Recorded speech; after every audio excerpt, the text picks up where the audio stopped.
দর্শক আপনাকে স্বাগত জানাচ্ছি। গাজা যেন এক মৃতপ্রায় শহর, চারদিক ধ্বংসস্তূপ, হাহাকার আর বিভীষিকার ছাপ। ইসরায়েলের সামরিক অভিযান থেমে নেই, বরং নতুন করে উঠে এসেছে এক ভয়ঙ্কর অভিযোগ। গোপনে গাজা নিশ্চিহ্নের পরিকল্পনা করছে ইসরায়েল, হুমকি দিচ্ছে আবারও বড় হামলার। আর এদিকে ক্ষিপ্ত প্রতিরোধে প্রস্তুত হামাস। এই সংঘাতে যাচ্ছে কোথায়? দর্শক, চ্যানেলে নতুন হলে সাবস্ক্রাইব করুন। তাহলে চলুন চলে যাই মূল প্রতিবেদনে।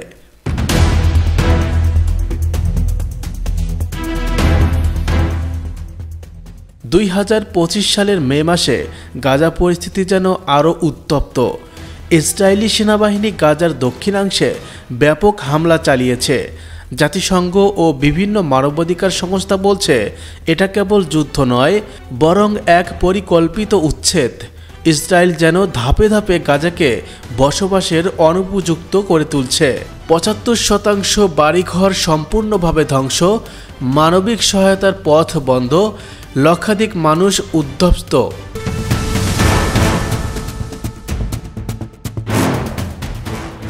গোপন কিনা তা নিয়ে বিতর্ক থাকলেও সাম্প্রতিক উপগ্রহ চিত্র, গোয়েন্দা রিপোর্ট এবং লিক হওয়া নথি বলছে ইসরায়েল গাজার কিছু অংশকে স্থায়ীভাবে নন হ্যাবিটেবল জোন ঘোষণা করতে চায়, অর্থাৎ সেই সব জায়গায় আর কেউ থাকতে পারবে না। বিশ্লেষণ অনুযায়ী গাজা উপত্যকার জলস্রোতের পথ ইচ্ছাকৃতভাবে বন্ধ করে দেওয়া হয়েছে। ইসরায়েলি প্রযুক্তি দিয়ে ভূগর্ভস্থ হামাস টানেল ধ্বংসের নামে গোটা এলাকা উড়িয়ে দেওয়া হচ্ছে। বাফার জোন তৈরি করে জনবসতি সরানোর চেষ্টা চলছে।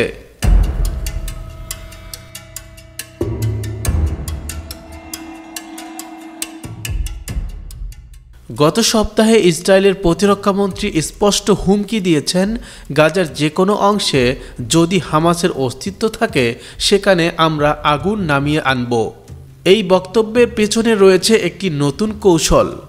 এই কৌশলের অংশ ইনফ্রারেড ভিত্তিক নিশানা সিস্টেম, এআই দ্বারা নিয়ন্ত্রিত ড্রোন হামলা, মিডিয়া ও টেলিকমিউনিকেশন ব্ল্যাকআউট।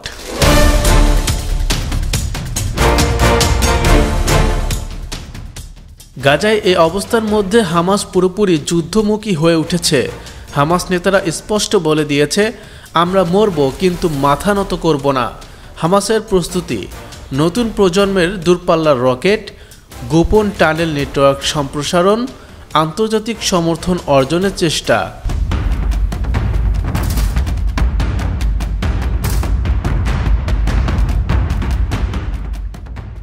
জাতিসংঘ উদ্বেগ জানালেও কার্যকর কিছুই করছে না।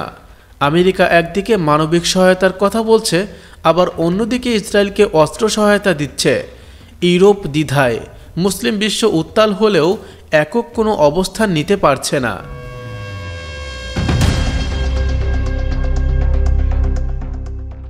বিশ্লেষকরা বলছেন, যদি এই সংঘাত এখনই থামানো না যায় তবে এটা শুধু গাজা বা ইসরায়েল নয়, সমগ্র মধ্যপ্রাচ্যকে অস্থিতিশীল করে তুলবে। হয়তো সামনে আসছে আরও বড় যুদ্ধ, এমনকি পশ্চিম তীর লেবানন ও সিরিয়াতেও ছড়িয়ে পড়তে পারে এই আগুন।